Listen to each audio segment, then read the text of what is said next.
안녕하세요. 원공 목사입니다.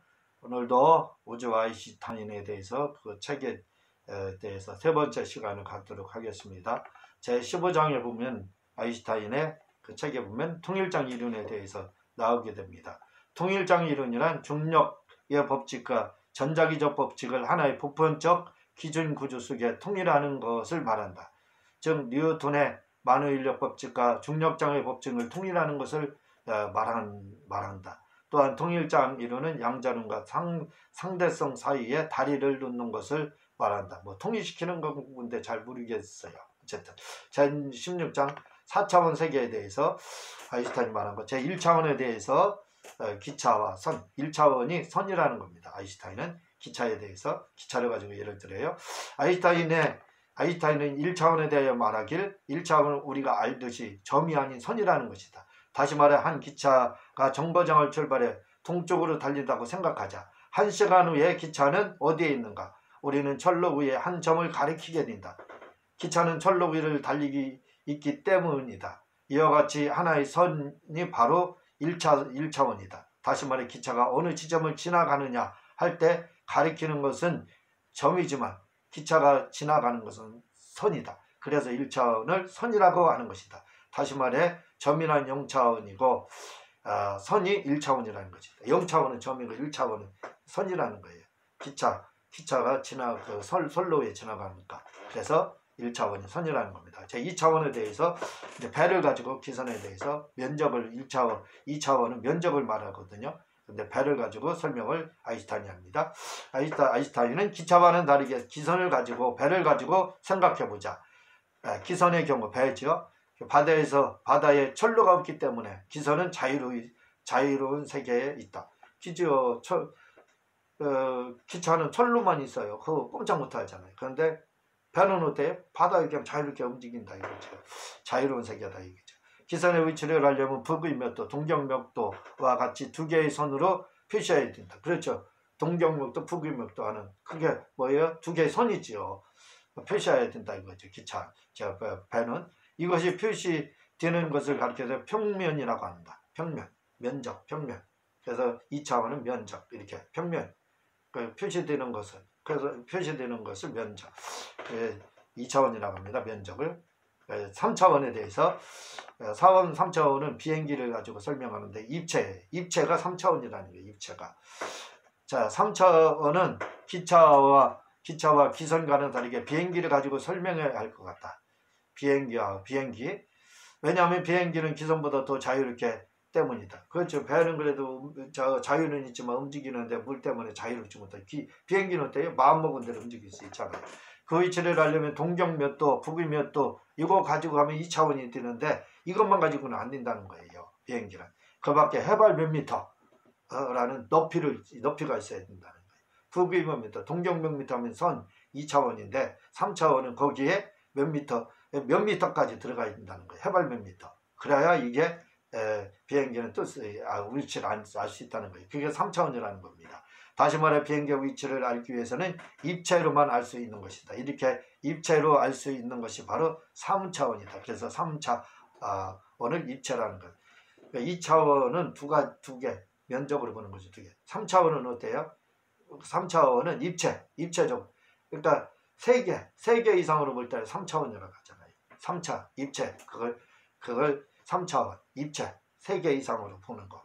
북위 몇, 동경 몇, 해발 높이 몇, 해발 몇 미터. 이 3개잖아요. 3개로 평가하기 때문에 이걸 입체라고 한다 이거죠. 입체를 3차원이라고 합니다.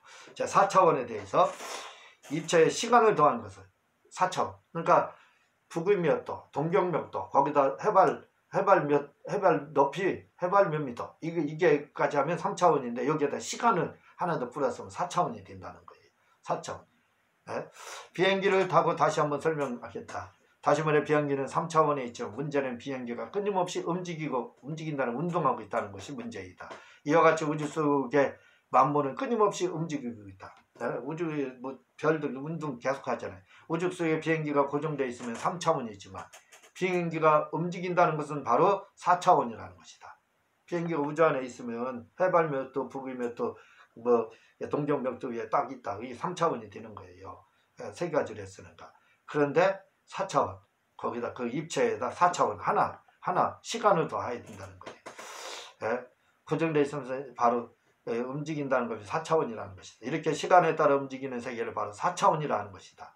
시간 똑같이 3차원에 하나 더 더한 거예요. 시간. 그러면 4차원이 된다는 거예요. 마찬가지로 우주 속의 공간도 끊임없이 시간에 따라 움직이고 있다. 이것을 가리켜서 4차원이라고 한다. 공간 속에 움직이는 위치가 다른 것을 바로 4차원이라고 한다. 공간 속의 위치가 계속 다르게 움직이잖아요. 4차원이 계속 움직이는 거예요. 시간에 따라서. 다시 말해 공간 속에 에테르가 있다. 그 공기를 말하죠. 이 에테르는 바로 시간 변화에 따라서 움직인다. 그렇죠. 이것을 4차원이라고 한다. 공간 속에 이동하는 것을 4차원이라고 한다. 4차원, 공간, 시간이 주어지는 시간의 변화에 따라 달라지는 것. 그 4차원, 입체를 3차원이라고 합니다. 자, 17장 아인슈타인의 시간은 창세기 1장 3절에서 31절의 시간을 하루로 볼 것이며 몇 년으로 볼 것이냐는 것은 신학적인 문제이다. 그러니까 창세기에 나오는 6일 창조의 시간을 하루로 볼 것이냐, 시간으로 볼 것이냐, 몇 년으로 볼 것이냐, 이건 신학적인 문제라는 거예요. 그런데 이 문제를 아인슈타인은 과학적으로 해석을 했는데 이것이 아인슈타인의 시간론이다. 아인슈타인은 이걸 과학적으로 했대요. 그래서 아인슈타인 시간론 한번 보겠습니다. 아인슈타인은 시간도 절대적이지 않고 상대적이라는 것이다. 말씀드렸죠. 수성에 있는 시간과 우리나라 여기 지구에 있는 시간이 다르다고요. 다시 말해 지구에 쓰는 시간과 태양에서 시간과 우주에서 시간은 각각 다르다는 것이다. 즉 시간이 다를 뿐 아니라 연도도 다르다는 것이다. 그렇죠. 다르죠. 지구 연도 계산은 태양 주위를 도는 365일을 1년이라고 했고 그 하루 도는 것을 24시간이라고 했는데 우주에서는 사용하는 그 시간의 길이가 다 다르지요. 왜냐하면 수성은 88일인가 하고 둔다고 했지요. 거기서 돌면서 하루가 88시간이 되고 하루 1년이 88시간이니까 88일이 1년이고 88일이 하루고 그러니 24시간이 88일이에요. 그러니까 이게 시간이 다르지요. 다르다는 겁니다. 이렇게. 즉 어느 공간에도 우리가 사용하는 일초가 1초이지만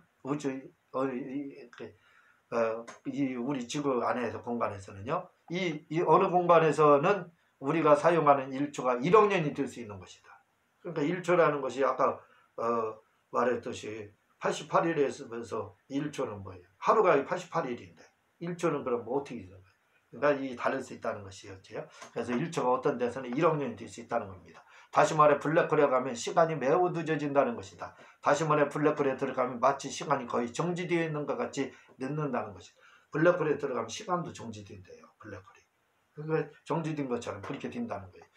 예를 들면 우리가 시계를 가지고 블랙홀 속에서 1년을 보낸다면 지구에서는 1억 년 이상이 벌써 지났다고 봐야 한다는 것이다. 그러니까 블랙홀에서 1년은 이 땅에서 거의 정지 상태니까 1억 년 이상 된다는 거예요. 이 아인슈타인의 이론이 현재 와서 과학적으로 다 증명되고 있다. 그러므로 베드로후서 3장 8절 하루가 천년 같다는 말은 상징적인 표현이면서 동시에 과학적인 말인 것이다. 다시 말해 지구가 6일이 창조된 것은 우리 시간으로 하루 24시간을 기준으로 했지만 우주 시간으로 볼 때는 몇십억 년도 될 수 있다는 것이다. 그러므로 지구 나이가 45억 년이 되었다는 과학자들의 말이 결코 잘못된 말이 아니다. 우리 시간으로는 하루로 표현을 했지만 우주 시간으로 말할 때는 블랙홀과 같이 정지된 시간으로 이렇게 또 수성은 88일 1년이 공전주기가 88일이고 자전과 공전주기가 같이요. 88일이요. 그러니까 하루가 88일입니다. 24시간이 88일이에요. 거기서 1초는 몇 시간이냐 이거죠. 지구 시간으로 하면. 또 블랙홀에서 블랙홀은 시간이 정지돼서 1초를 가는데 1년이 1억 년이니까 도대체 1초가 1000년일 거예요. 그러면 아주 100년 1000년 되겠죠. 100년이나 1000년. 그런 식으로 이렇게 돼 있으니까 그런 우주 시간으로 볼 때는 요미른이라고 하거든요.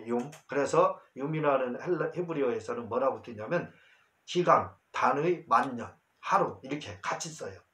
그래서 지구 나이로 하면은 하루지요. 근데 이게 블랙홀 나이로 하게 되면 연대지, 연대. 기간이 만 년이 될 수가 있는 거예요. 1억 년. 그래, 지구 나이. 그래서 이렇게 바로 그 24시간을 해석을 할 수 있다는 겁니다. 우리는 우리 시간으로 표현을 성경을 했기 때문에 그렇지, 우주 시간으로 하면 그 하루가 만 년이 될 수 있고 1억 년이 될 수 있다 이 말입니다. 18절 무에서 유를 창조한 것에 대한 과학자들의 증명. 무에서 유를 창조한 거 이거 증명한다는 거죠. 무에서 유를 창조한 것이 아인슈타인의 상대적 시간론을 근거로 하면 해답을 찾을 수 있다.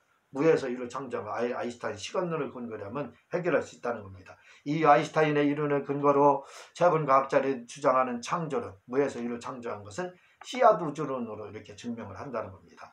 이 이론은 우주 창조를 꽃봉오리가 피어나는 과정으로 설명하고 있다. 꽃봉오리, 씨앗 생기는 거. 즉 씨앗에서 꽃망울이 맺혀지고 활짝 피어 만발해지는 것처럼 5차원 또는 그 이상의 차원에서 이런 차원은 실제로 존재하는 우리가 알 수 없는 것을 설명할 때 쓰는 5차원 이상은 알 수 없는 걸 설명할 때 5차원 이렇게 하는 겁니다. 창조된 우주가 시공 4차원에서 펼쳐져 3차원으로 떨어진 것이 우주 창조라는 것이다. 그러니까 5차원에서 이 꽃 한 송이가 만들어졌다 이거죠.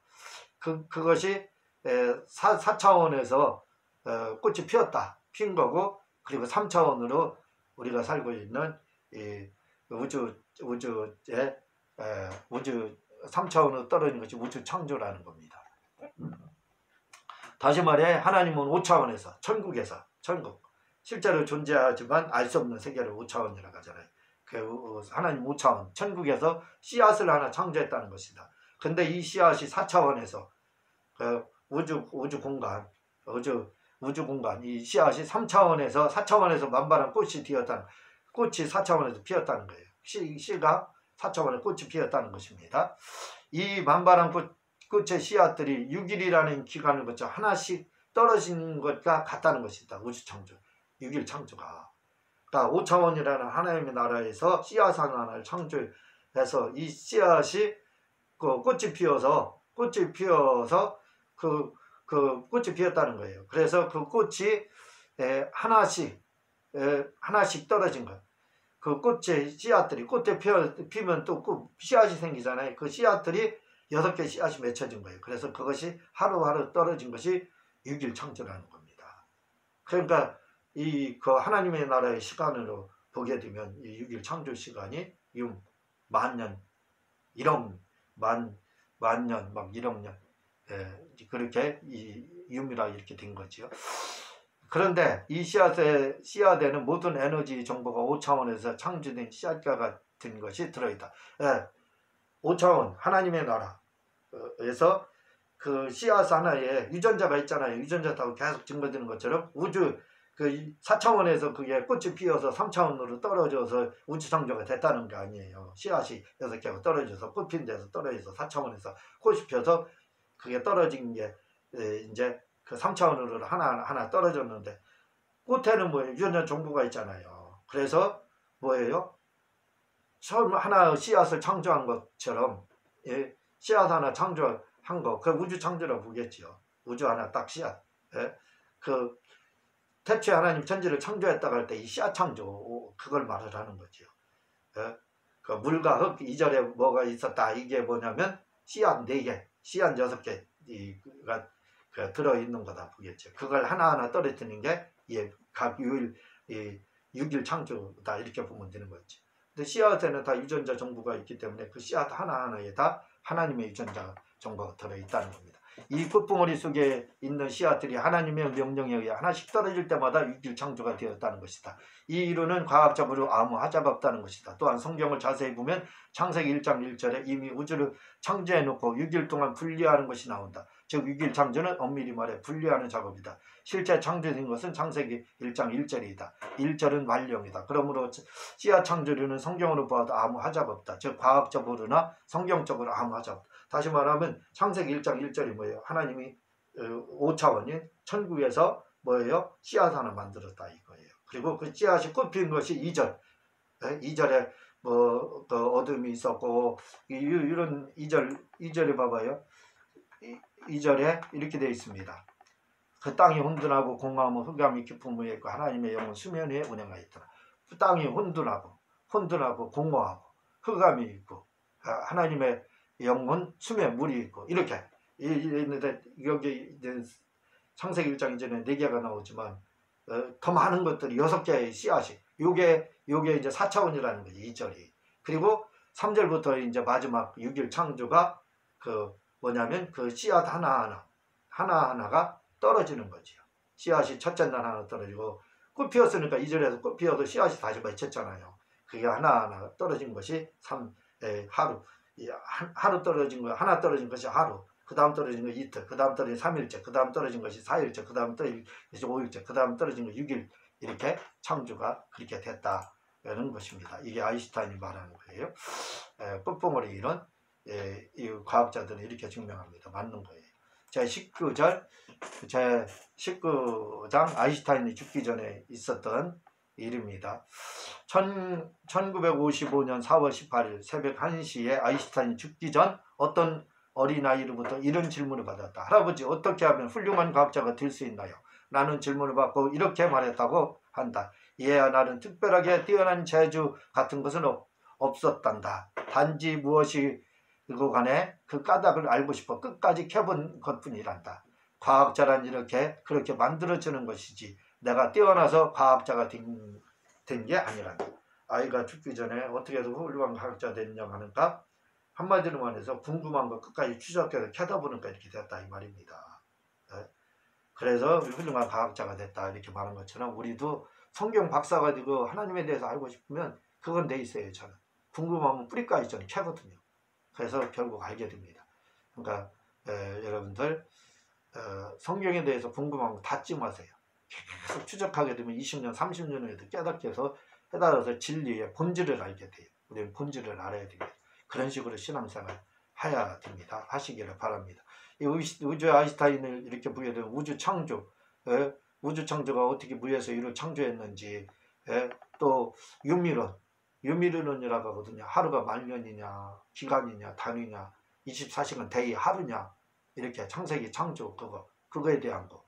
그리고 5차원은 천국을 말한다는 거. 4차원은 시간이 존재하는 공간을 말을 하고, 3차원은 그냥 우주 같은 우주차 면적을 입체를 말을 한다. 입체를 말하고, 그리고 2차원은 면적, 갑자기 헷갈리네. 2차원은 면적을 말을 하고, 3차원은 입체, 1차원은 선, 점은 0차원, 이렇게 된다는 거, 아인슈타인이 이런 걸 기억을 해두시기를 바랍니다. 이상입니다. 이렇게 해서 우주 아인슈타인이라는 책에 대한 제가 읽고 정리한 걸 마치도록 하고, 다음 시간에 또 다른 부분 나가도록 하겠습니다. 감사합니다.